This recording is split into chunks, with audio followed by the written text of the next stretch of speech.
You know, I'm always in that high spot with you. Oh my gosh. Can you hear me? Thank you. You know, I was sitting there in that seat and I was just going through everything that you were sharing.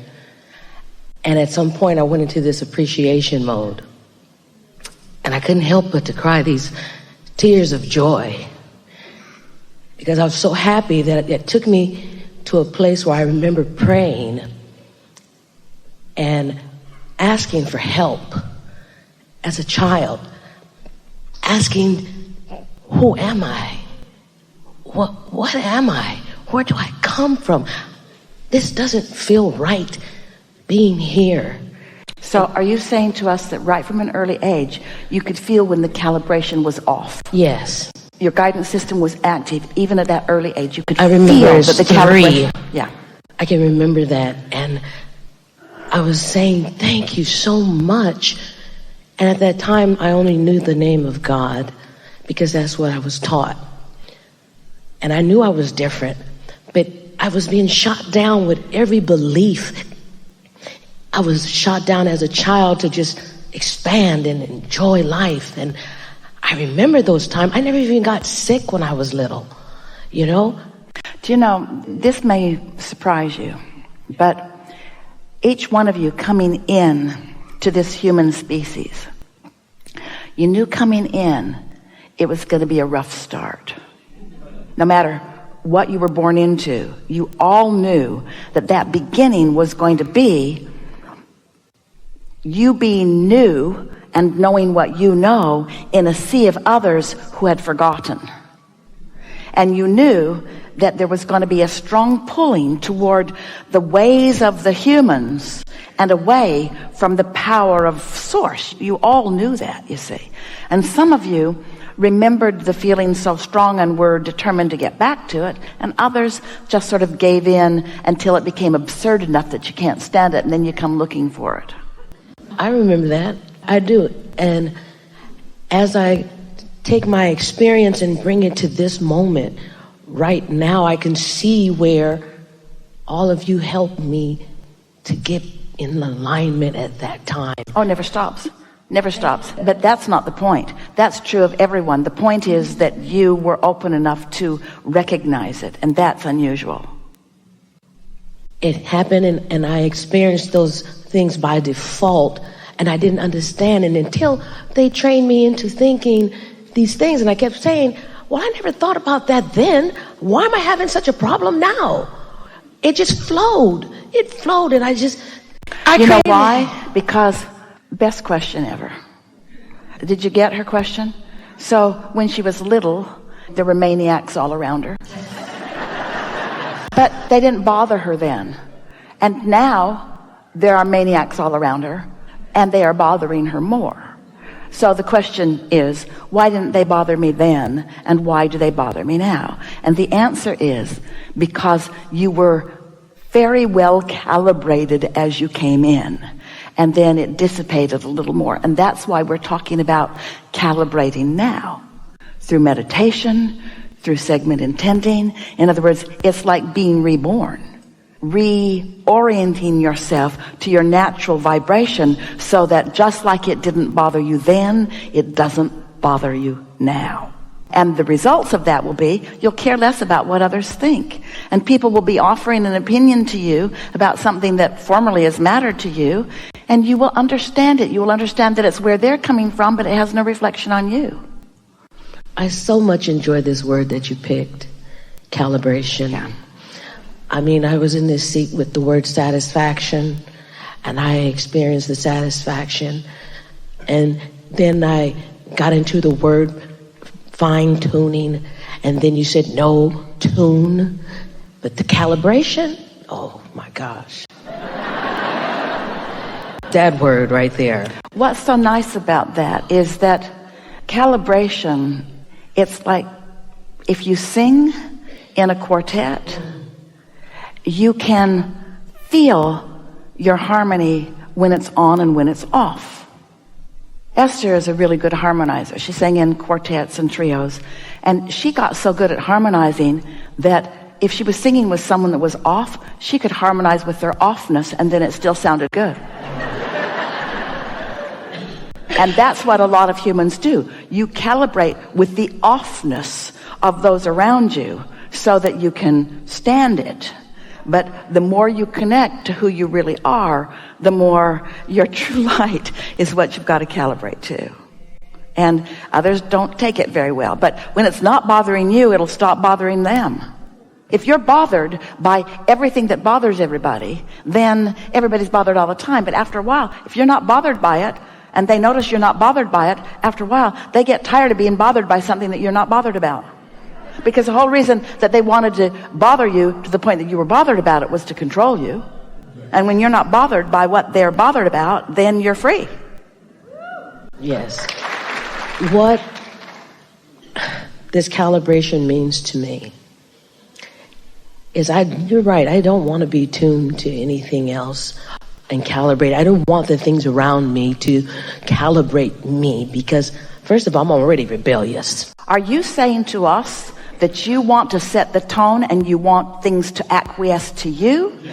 That is deliberate creation. That's deliberate creation. That's what's happening all the time. It doesn't matter what happened that causes you to set a tone. Law of attraction will support it. And that's what I'm here today for, to get mastery in my vibration more consistently. So you've just given us a favorite word. You like calibrate, we like mastery. Because that's doing it on purpose. It's focusing on it more. It's being more aware more of the time. It's doing something about it every time. It's using the power of focus in a meaningful way. And I want to get a better understanding with that power of focus, because it can all right, so stop just for a moment. Focus, calibrate, focus, calibrate, focus, calibrate. Calibrate, feel, calibrate, feel, calibrate, feel. Focus, feel, calibrate, focus, feel, calibrate.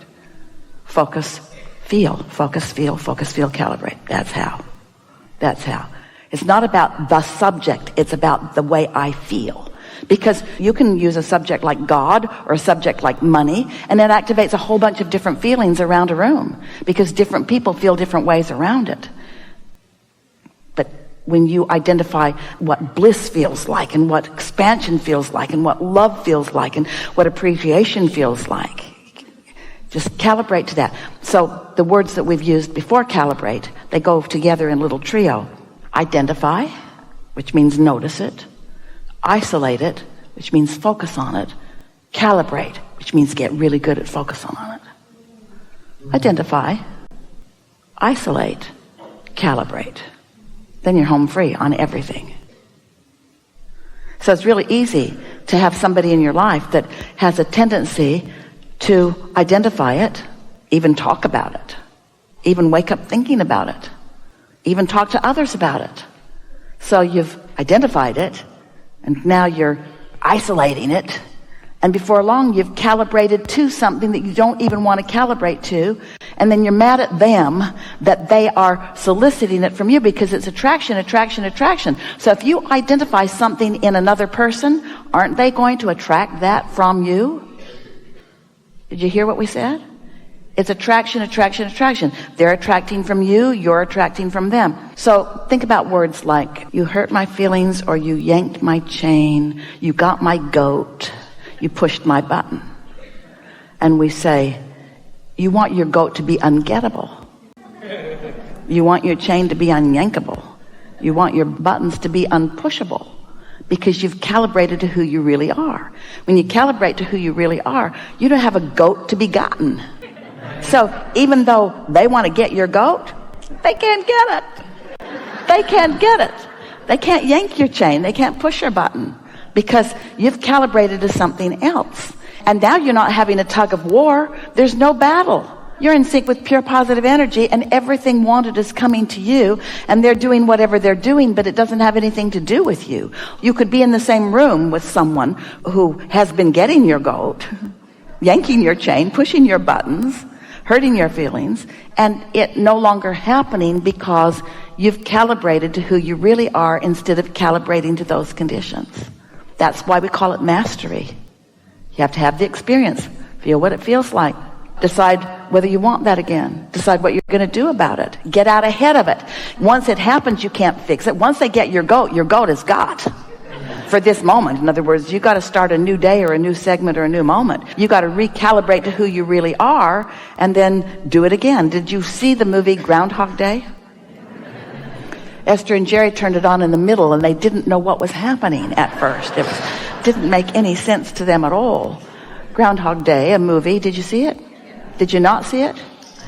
It's a movie where every day you started the same day over again, but you had new information because of what you'd lived before. So the things that went wrong, have a conversation with someone and they don't like what you say, so the next day you don't say that. Have a conversation with someone and they really like it, so the next day you say it even more. It was a sort of amplification of the way the law of attraction really does work. And so every day you have life experiences where you have emotional responses to them, where you can identify which ones feel good and which ones don't, and then you can just gently guide yourself more and more to thoughts and feelings and exposure to life experience that feels better and better and better and better and better and better, until you reach the place that you're so well calibrated with well-being that everywhere you go, well-being must show itself to you. Even if you are in a pit that is 99% not well-being, you'll have maybe the only well-being experience in it and you won't even notice the other. That really could happen that way. We like it better when you just get so good at it that your life just reflects it all around you. And others notice you. I'm going where she's going because everywhere she goes feels good. Can I give you an example of something? Yeah, we're out of time here, so let's wrap this up. Okay. I don't want to use anybody as my focal point. We don't want you to. But I do remember something that I've kind of kept with me. You talked about this pillow. I got that pillow up underneath that chair over there, right? And that's a feeling that I can tap into, that when I feel how good it feels to hold that pillow and how it makes me feel so warm and fuzzy. There's nothing wrong with having things that represent well-being. We're not guiding you away from anything. We just want you to understand how it works. And I want to keep that same thing, and I want to find more things to find more well-being with. That's what it is, so that I can allow more of those abundant things to come into my life, because I always seem like I have the door open. Once you get in the groove of this, once you get the hang of this, once you understand the law of it, you can't keep the well-being away. Once the floodgates open, they just keep coming. But that doesn't mean that there is not constant room for recalibration on lots of things, because you care about lots of things. Life is fascinating. It's fascinating. All of the subjects and all of the people and all of the combinations. It's fascinating. You are scientists that are constantly recalculating your formulas and coming up with new laws of the universe and new physics and new ways of approaching all things. And your universe understands it really well. And here you are out on the leading edge wanting to understand it for your own personal adaptation. The universe has such a handle on it that your Earth spins in its orbit in perfect proximity to other planets. You don't have to worry about the physics of that. That's all been taken care of by thoughts that have come before. But that doesn't mean that you should stop thinking just because the sun comes up every morning. Well, the sun came up, nothing for me to do today. There's so much more that you want to do. So we've enjoyed this interaction. More than words can explain to you, but maybe you're getting some of the feeling of it when you tune in to who you really are and you translate the feeling, the vibrational frequency of your inner being back into your physical consciousness. The emotions feel like love and stability and clarity and elation and well-being. We know for sure that you are in a different vibrational place than you were when we began. And we know for sure that your point of attraction is shifted and that the evidence of that will be all around you. We know that you've intellectually understood this, but we ask you not to try to remember it, because this isn't an exercise in memory. This is an exercise in having calibrated there, so it will be easier to do it again. There's no homework and there's nothing to fuss about with this. Life experience is going to help you to the next and the next and the next. You're doing extremely well, and we are eager about what is coming next for you, because what comes next for you comes next for us as well. There is great love here for you and for now. We are.